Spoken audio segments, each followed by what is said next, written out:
பிரியமான சகோதர சகோதரிகளே,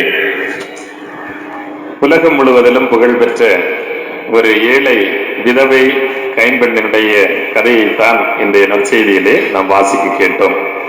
இது கதை அல்ல, நிஜம்.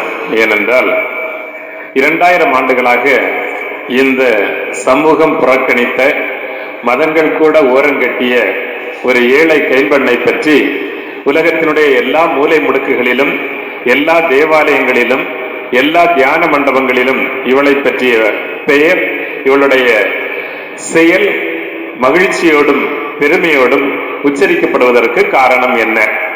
இந்த ஏழை கைம்பெண் அப்படி என்ன பெரிய அதிசயத்தை செய்துவிட்டாள் என்று பார்த்தால், எல்லோரையும் போல அவளும் ஒரு நாள் கோயிலுக்கு போகிறாள். கோயிலுக்கு போனவள் தன்னிடத்தில் இருந்த 2 செப்பு காசுகளை, ஒன்றுக்கும் உதவாது, ஆனால் ஒருவேளை அவளுக்கு தேவையான ரொட்டி துண்டை வாங்குவதற்கு அது உதவியாக இருந்திருக்கும். அந்த 2 செப்பு காசுகளை எடுத்து கடவுளுக்கு காணிக்கையாக கொடுத்து விடுகிறாள். அப்ப இயேசு இந்த வாரத்திலிருந்து அவருடைய பாடுகள் தொடங்க இருக்கின்றன, துன்பங்கள் தொடங்க இருக்கின்றன. ஆகவே தேவாலயத்தை சுற்றியே இருக்கின்றார். தேவாலயத்தினுடைய பகுதியில் அவர் போதித்துக் கொண்டிருக்கிறார். தேவாலயத்தில் வருவோர் போவரை அவர் கவனித்தும் கொண்டிருக்கிறார். நிறைய பேர் நிறைய காணிக்கையை போடுகிறார்கள். நிறைய காணிக்கையை போடுகிற பொழுது இயேசு அவர்களை பார்த்து கொண்டே இருக்கிறார். ஆனால் இந்த கைம்பெண் 2 வெறும் செப்பு காசுகளை போடுகிற பொழுது அவருடைய இதயம் பெருமிதத்தால் பொங்கி வழிகிறது. அதற்கு காரணம் என்ன? ஆயிரக்கணக்கான லட்சக்கணக்காக கொடுத்தவர்களை விட ஏன் 2 செப்பு காசு போட்டவள் அவருடைய பார்வையில் உயர்ந்து நிற்கிறாள்? அதற்கான விளக்கம் ரொம்ப எளியதுதான். அதை இயேசுவே சொல்லிவிடுகிறார். அவர் அழகாக சொல்வது போல, மற்ற எல்லாரும் தங்களுக்கு இருந்ததில் தங்களுக்கு தேவையானதை வைத்துக் கொண்டு மீதியில் கொஞ்சத்தை கடவுளுக்கு கொடுத்தார்கள். மீதியாக இருப்பது, அதை கொடுப்பதால் அவர்களுக்கு துன்பம் வரப்போவதில்லை. அதை கொடுப்பதால் அடுத்த வேளை உணவுக்கு அவர்கள் கையேந்த வேண்டியதில்லை. அதை கொடுப்பதால் அவர்களுடைய தரம் தாழ்ந்து விடப் போவதில்லை. ஆனால் இந்த கைம்பெண் இவளுடைய ஒருவேளை உணவுக்காக இருந்த அந்த 2 செப்பு காசுகளையும் போட்டு விடுகிறாள். என்ன அடிப்படையில் போடுகிறாள்? ஒரே ஒரு நம்பிக்கைதான். நான் என்னிடம் இருப்பதை நான் கடவுளுக்கு கொடுத்து விடுகிறேன், கடவுள் அவரிடம் இருப்பதை எனக்கு தந்து விடுவார் என்கிற அசைக்க முடியாத உறுதியான நம்பிக்கை.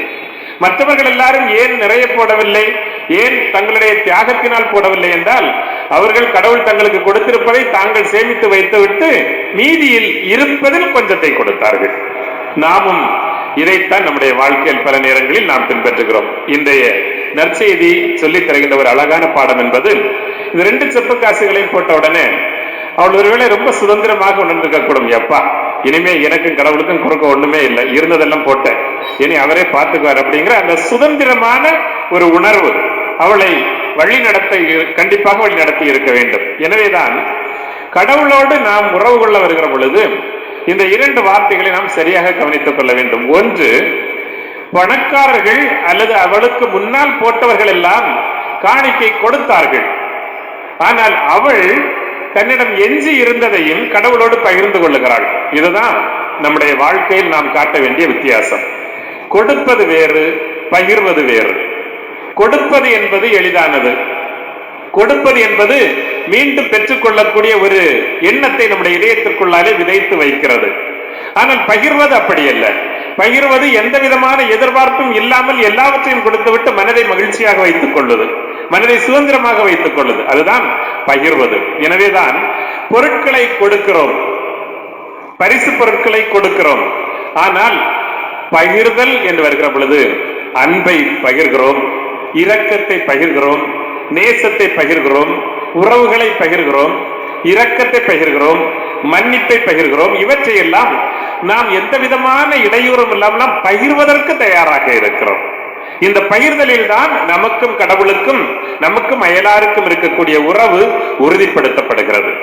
இந்த பகிர்தல் மீண்டும் அதை பெற்றுக்கொள்ள வேண்டும் என்கிற எண்ணத்தோடு பகிரப்படுவதில்லை, மாறாக நம்பிக்கையை மட்டுமே வெளிப்படுத்துகிறது. நீங்கள் என்னுடைய அன்புக்குரியவர்கள், நீங்கள் என்னுடைய இரக்கத்துக்குரியவர்கள், நீங்கள் என்னுடைய நேசத்துக்குரியவர்கள், நீங்கள் என்னுடைய மன்னிப்புக்குரியவர்கள். ஆகவே என்னுடைய நான் உங்களோடு பகிர்ந்து கொள்கிறேன். என்னுடைய இரக்கத்தை, கடவுள் எனக்கு காட்டிய இரக்கத்தை, கடவுள் எனக்கு கொடுத்த மன்னிப்பை, கடவுள் என் மீது கொண்டிருக்கின்ற உறவை, கடவுள் எனக்கு கொடுத்திருக்கிற அன்பை நானும் உங்களோடு பகிர்ந்து கொள்கிறேன் என்று தாராளமாக பகிர்ந்து கொள்வது. அன்பை யாரும் கொடுப்பதில்லை, மன்னிப்பை யாரும் கொடுப்பதில்லை. ஏனென்றால் அது பகிரப்பட வேண்டிய ஒரு அம்சம். எனவே இன்றைய நற்செய்தி நமக்கு சொல்லித் தருவதெல்லாம் அவளிடம் விளங்கிய அதே நம்பிக்கை, கடவுள் என்னை இனிமேல் பராமரித்துக் கொள்வார். பண்ணாரான்னு தெரியாது, இருந்தாலும் அந்த அசைக்க முடியாத நம்பிக்கை, கண்டிப்பாக கடவுள் அவளை பராமரித்திருக்க வேண்டும். அந்த நம்பிக்கையோடு, அதே சுதந்திர உணர்வோடு, அதே எளிமையான, தனக்கென எதையும் வைத்துக் கொள்ளாமல், ஒருவேளை எல்லாரும் அப்படி வாழ முடியாது, நம்ம எல்லாத்தையும் தூக்கி கடவுள்கிட்ட கொடுத்துட்டு அப்படி இருக்கணும்னு அவசியம் கிடையாது. ஆனாலும் அவளிடம் இருந்ததை போல நாம் கொடுப்பதால் நம்மிடத்தில் தியாகம் வெளிப்படுகிறது என்றால் அதை கடவுள் மிகுந்த மகிழ்ச்சியோடு ஏற்றுக்கொள்கிறார். ஒருவேளை கடவுளுக்கு நம்ம என்னதான் கொடுத்துட முடியும் இல்லையா? ஒரு தேங்காயோ மாங்காயோ கொஞ்சம் காசோ கொடுக்கறதுனால கடவுளுக்கு என்ன செல்வம் சேரவா போகிறது? கண்டிப்பாக இல்லை. மாறாக எதை கொடுப்பதில் கடவுள் மகிழ்ச்சி அடைகிறார்? நம்முடைய அழகான இதயத்தை, இதை முதல் வாசகத்தில் அழகாக வாசிக்க கேட்டது போல அந்த மாசற்றவர்கள், அந்த மாசற்ற இதயத்தை கடவுள் எதிர்பார்க்கிறார். கடவுள் நம்முடைய உறவை எதிர்பார்க்கிறார். கடவுள் நாம் அவரோடு இணைந்திருக்க வேண்டும் என்று எதிர்பார்க்கிறார்.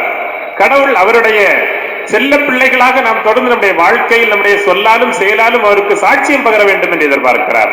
ஆக இவற்றை கொடுக்கிற பொழுது இந்த பகிர்தலில் தான் உண்மையான கடவுளுடைய ஆழமான அன்பு நம்மிடத்தில் அடங்கி இருக்கிறது.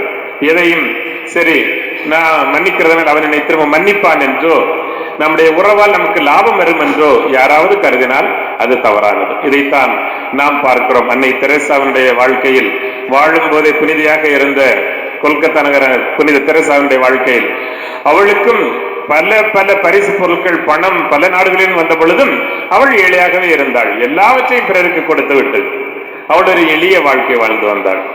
புனித பிரான்சிஸ் அசிசியாருடைய வாழ்க்கையில பார்க்கிறோம்.